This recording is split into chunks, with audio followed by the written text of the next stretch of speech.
मित्रांनो, तुमचं पुन्हा एकदा जीबी स्टोरी टेलर या यूट्यूब चॅनलवर स्वागत आहे। आजच्या आपल्या गोष्टीचं नाव आहे खिडकीतली कांता। लेखक संतोष देशपांडे।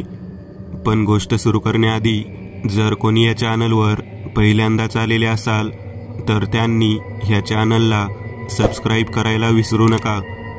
चला तर मग अजिबात वेळ न घालवता गोष्टीला सुरुवात करूया।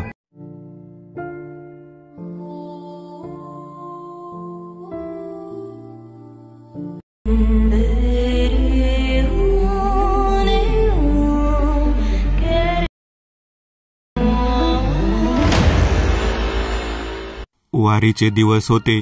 दिवसभर नदीवरती लेमनच्या गोळ्या विकून आमच्या मित्रांचा ग्रुप परत आलेला होता। काही जणांनी गंध लावायचं काम सुद्धा केलं होतं। परत येत असताना आमच्या गावातल्या बोळामधून जात असताना एका गल्लीत एका अरुंद बोळामध्ये एक घर होतं। पाठक असं त्याचं आडनाव होतं। त्या घराजवळून जाताना नेहमी मला टिटवी ओरडलेला आवाज यायचा। त्यावेळेलाही तसंच झालं। पहाटे 3:30च्या वेळेला आम्ही गंध लावायला जायचं म्हणून नदीवर जाणार होतो। आता लवकरच झोपायचं म्हणून सर्वांनी मिळून वाड्यामध्ये एकत्रच अंथरून टाकलेलं होतं। 8:30 वाजता झोपण्याची तयारी झाली होती। दुसऱ्या दिवशी एकादशी। पहाटे लवकर जायचं आणि गंध लावून परत यायचं। 4 ते 5 दिवस आम्ही सर्व मित्र मिळून हे काम करणार होतो। एकादशी दिवशी चांगल्या पद्धतीने पैसे मिळालेले होते। द्वादशी, त्रयोदशी, चतुर्दशी झाली आणि पौर्णिमेचा दिवस म्हणजे काल्याचा दिवस। अगोदरच्या दिवशीच आम्ही पूर्ण तयारी केली होती, कारण वारी परतीचा तो दिवस होता। त्या दिवशी भरपूर पैसे मिळणार हे आम्हाला माहीत होतं। छोट्या माझ्याकडे पाहत म्हणाला, आपण 3:30च्या ऐवजी 12-12:30ला जाऊया। म्हणजे काय होईल, जे वारकरी आंघोळ करून लगेच दर्शन घेऊन जातात ते सुद्धा आपल्याकडून गंध लावून घेतील। भरपूर वारकरी, भरपूर पैसा, हा जणू काही आमचा व्यवसायाचा भाग होता। 12:15च्या सुमाराला मी, छोट्या, पशा, माझा लहान भाऊ नितीन असे 4 जण मिळून आम्ही गंध लावण्याच्या दृष्टिकोनातून निघालो।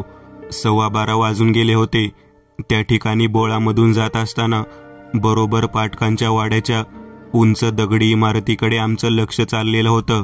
त्या भागातून सहसा वारकरी जाताना दिसत नव्हते। आज कोणीच नव्हते।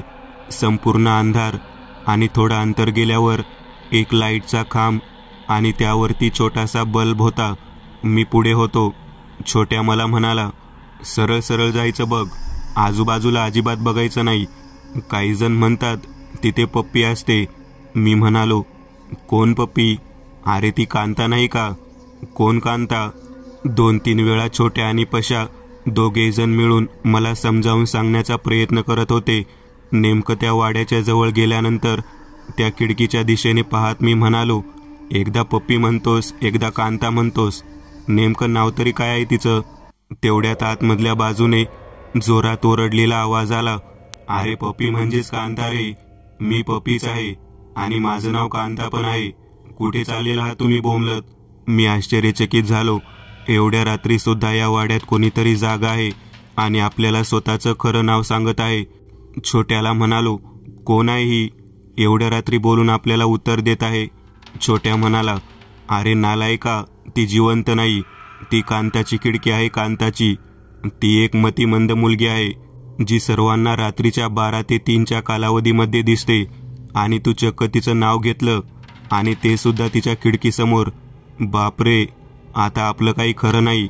हे समजल्यावर माझ्या अंगामध्ये कापरे सुटले। समोर त्या लाईटच्या खांबाकडे आम्ही लक्ष दिलं तर त्या लाईटच्या खांबावरचा बल्ब तडा जावा त्या पद्धतीने आवाज येऊन फुटला। आता काय, सर्वत्र अंधार। पशा, छोट्या आणि माझा लहान भाऊ नितीन यांनी माझे हात घट्ट धरले। नेमकं कुठं जायचं ते समजत नव्हतं। पुढं जावं तर अंधार, मागे जावं तर अंधार। कसा बसा त्या अरुंद बोळामधल्या भिंतीला हात लावत लावत मार्ग काढायसाठी मी पुढे निघालो। तेवढ्यात आतमधल्या बाजूला दरवाजा ढकलला गेला आणि आम्ही आतमध्ये गेलो। नेमकं कोणत्या वाड्याच्या आतमध्ये गेलो तेच समजलं नाही।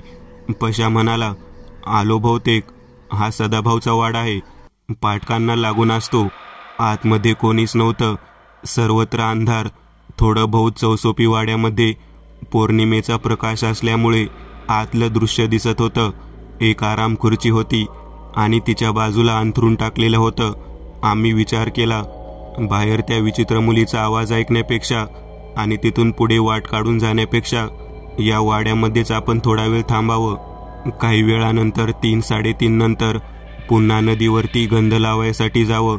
आता तसंही छोट्याने जे सांगितलं होतं ते ऐकल्यानंतर मला चांगलीच भीती वाटत होती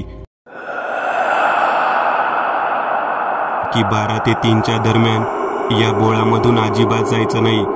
कांता आपल्याला हाक मारून बोलावते, वाड्याच्या आतमध्ये बोलावून घेते, असं मनामध्ये सारखं सुरू होतं.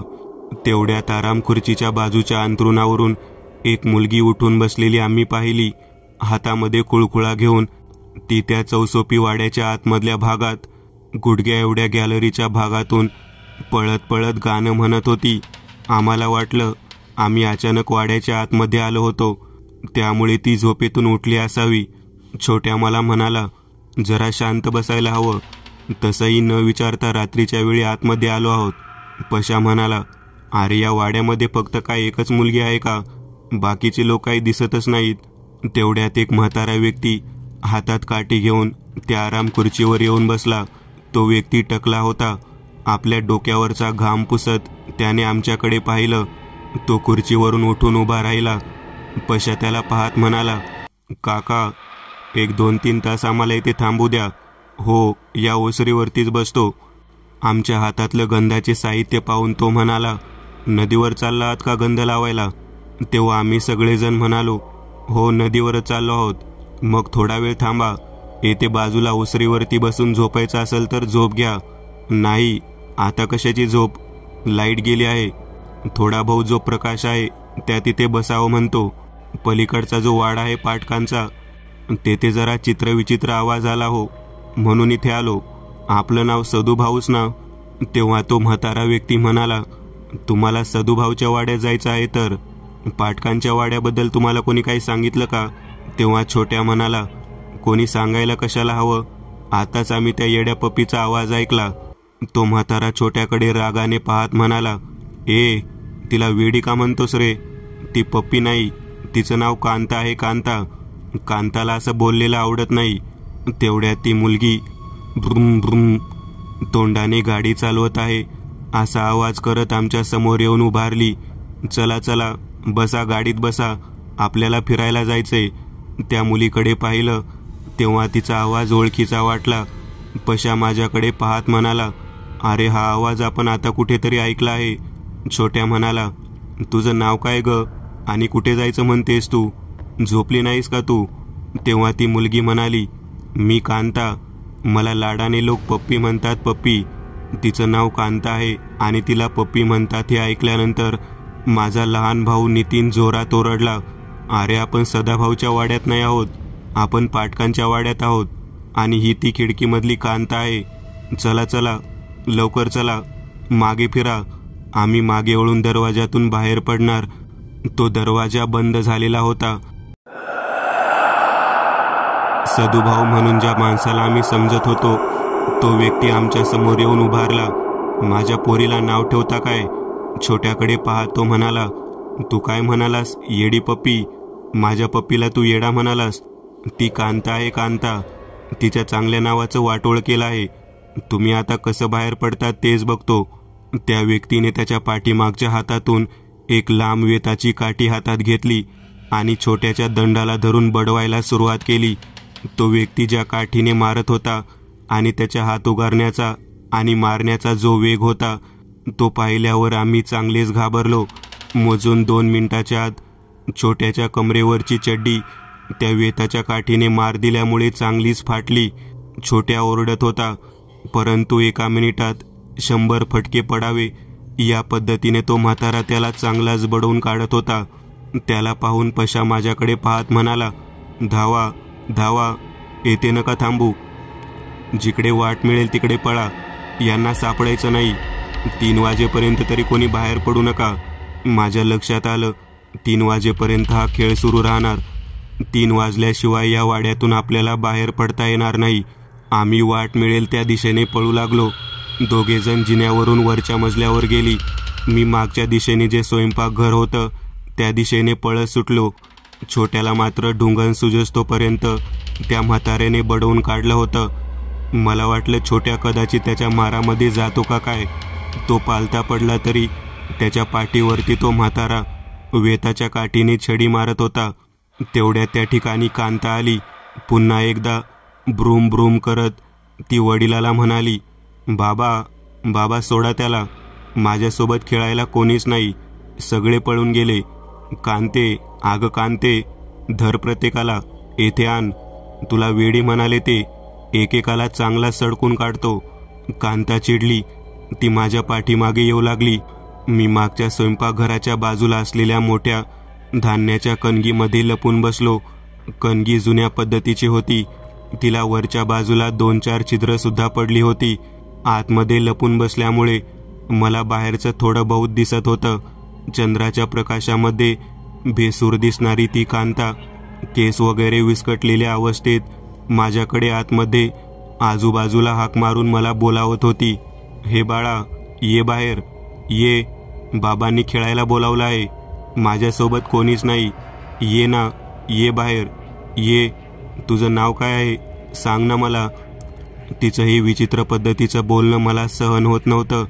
तिचे डोळे, तिचे हावभाव, तिचा तो धांदरटपणा आणि इकडे तिकडे तिचे पाहणे मला अधिकच भीतीदायक वाटू लागले. ती एक एक खांबाच्या पाठीमागे मला शोधत होती. स्वयंपाकघरातल्या मोठ्या मोठ्या पातेल्यांच्या पाठीमागे, भिपाच्या पाठीमागे वाकून पाहत मला म्हणत होती, येणारे बाहेर ये, मी तुला माझा लॉलीपॉप देते, ये लवकर. जर तू बाहेर नाहीस ना आला, ही खोली बंद करून घेईन आणि बाहेरनं शेकोटी पेटवून देईन. मी मग घाबरलो. ही वेडी मुलगी कदाचित शेकोटी म्हणून ही खोलीच पेटवून देते का काय, असं मला वाटलं.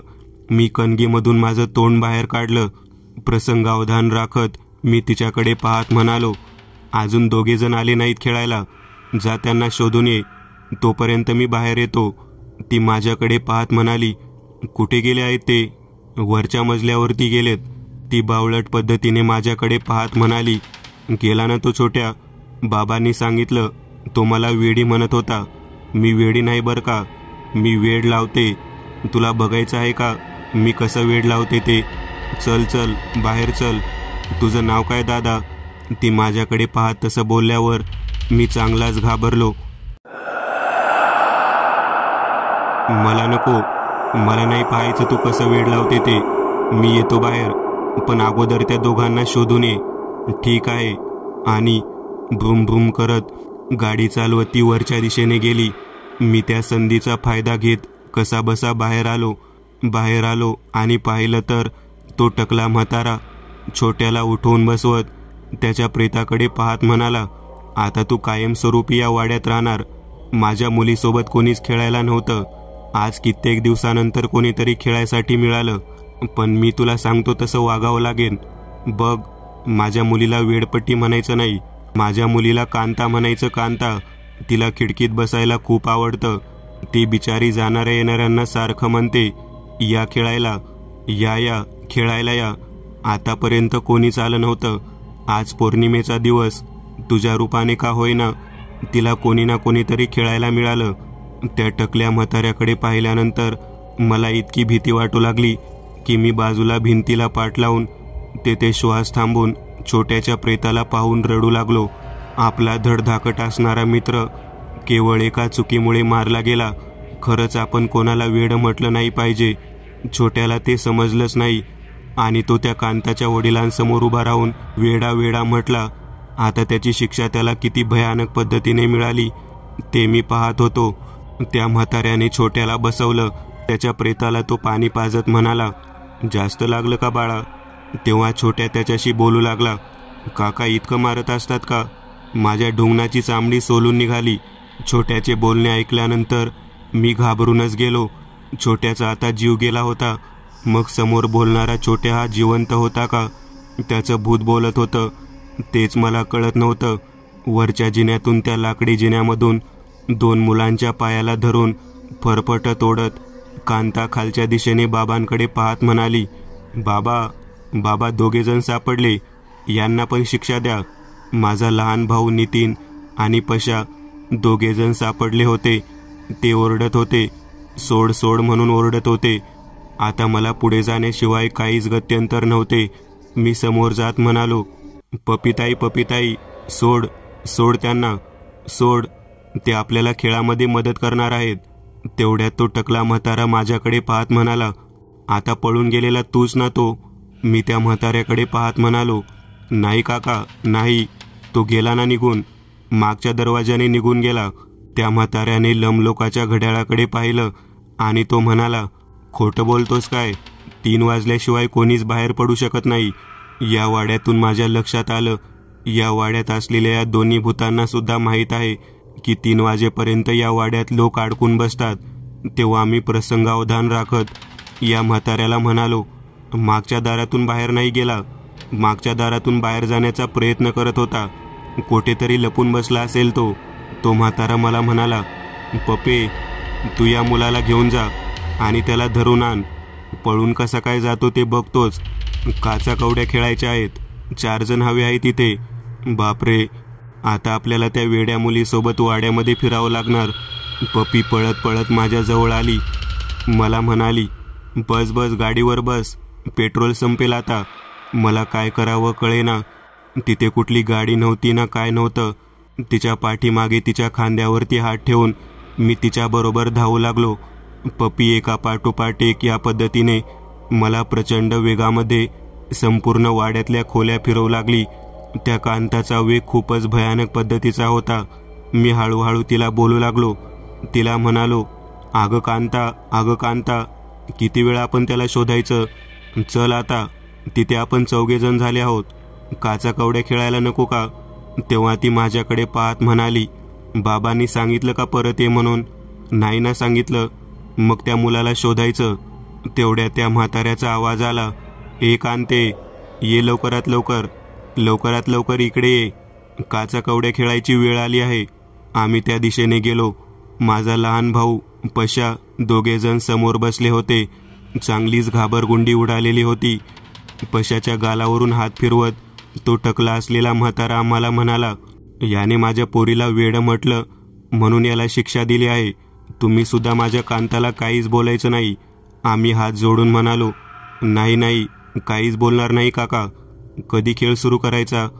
तेव्हा तो म्हातारा कांताकडे पाहत म्हणाला, काचा कवड्या कुठे आहेत? कांतानं वर हात केला आणि हाताची मूठ बंद केली आणि काचा आणि कवड्या जमिनीवरती खाली टाकल्या. सारेपाठाचा डाव असतो त्या पद्धतीने स्वतःच्या बोटाने पांढरे घर आखायला सुरुवात केली. खेळाला सुरुवात झाली. एका पाठोपाठ एक प्रत्येकजण खेळत होता. समोर टिकून बसलेला छोट्या मात्र जिवंत नव्हता. मी वरच्या घड्याळाकडे पाहिलं. 3ला 10 मिनिट कमी होते. तो टकला म्हातारा माझ्याकडे पाहत म्हणाला, बाहेर जायचा विचार करायचा नाही बरं का, डाव संपूर्ण खेळायचा. तेव्हा मी म्हणालो, अहो मला बाथरूम लागली आहे, जाऊन येतो लगेचच. तेव्हा तो म्हातारा म्हणाला, जा, मागच्या बाजूला न्हाणी घर आहे. मी उठलो आणि लगेचच मागच्या बाजूला गेलो. त्या वाड्याला मागच्या बाजूने दार होतं. ते दार उघडायचा प्रयत्न करू लागलो. तेव्हा माझ्या लक्षात आलं, 3 वाजल्याशिवाय दार उघडणार नाही.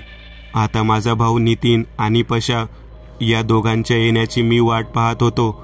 ते 2 जण त्या आजोबाकडे पाहत म्हणाले, आहो काका, आहो काका, आम्हाला सुद्धा बाथरूमला जाऊ द्या ना, लगेचच येतो. तेव्हा कांता म्हणाली, बाबा यांना पण जाऊ द्या, सारखं ओरडत आहेत. तेव्हा कांताच्या बोलण्यावरून त्या म्हाताऱ्याने त्या दोघांना मागच्या दिशेने सोडलं. बरोबर 3चे टोले पडले. मी जोरदार ताकद लावून दरवाजा उघडू लागलो. काही क्षणात तो दरवाजा उघडला. मी, माझा लहान भाऊ आणि पशा, आम्ही 3घेही जण बाहेर पडलो. पशा रडू लागला. पशा म्हणाला, त्या खिडकीतल्या कांताला छोट्या उगाचच वेडा वेडा म्हणाला. केवळ तिला वेडा म्हटल्यामुळे जीव घेतला रे, आपल्या भावाचा जीव घेतला. आम्ही तेथून घाबरत घाबरत नदीवर न जाता घराच्या दिशेने गेलो. पशा खूप रडत होता. मी सुद्धा आणि माझा भाऊ सुद्धा खूप रडत होतो. जे नको होतं ते घडलं होतं. परंतु या घटनेतून एक गोष्ट मात्र चांगली समजली होती. कोणी कितीही विकलांग असलं, व्यंग असलं तरी त्याला कधी चिडवायचं नाही. त्या खिडकीतल्या कांताला आम्ही कधीच विसरलो नाही. बऱ्याच दिवसानंतर त्याच बोळातून जाताना खिडकीमध्ये कोण आहे का ते पाहत होतो. तेवढ्या छोट्या वेड्याप्रमाणे खेळताना आणि ओरडताना दिसत होता. आता ती खिडकी कांताची राहिलेली नव्हती, आता खिडकीमध्ये छोट्या होता. मित्रांनो, आज पुरतं एवढंच. तुम्हाला जर काही गोष्ट आवडली असेल तर नक्की लाईक करा. तुमच्यापैकी बरेचसे जण व्हिडिओ लाईक न करताच पळून जातात, पण हा जर व्हिडिओ तुम्ही लाईक केला तर मला जरा बरं वाटेल आणि असेच भारी भारी व्हिडिओ बनवायची माझ्यात एनर्जी येईल. त्यामुळे नक्की लाईक करा आणि अजूनही कोणी या चॅनलला सबस्क्राईब केलेलं नसाल तर लगेच सबस्क्राईब करून टाका आणि बाजूची घंटी ती मात्र दाबायला विसरू नका. देवाची घंटी आहे ती. चला तर मग पुन्हा भेटूया अशीच एक आगळी वेगळी गोष्ट घेऊन पुढच्या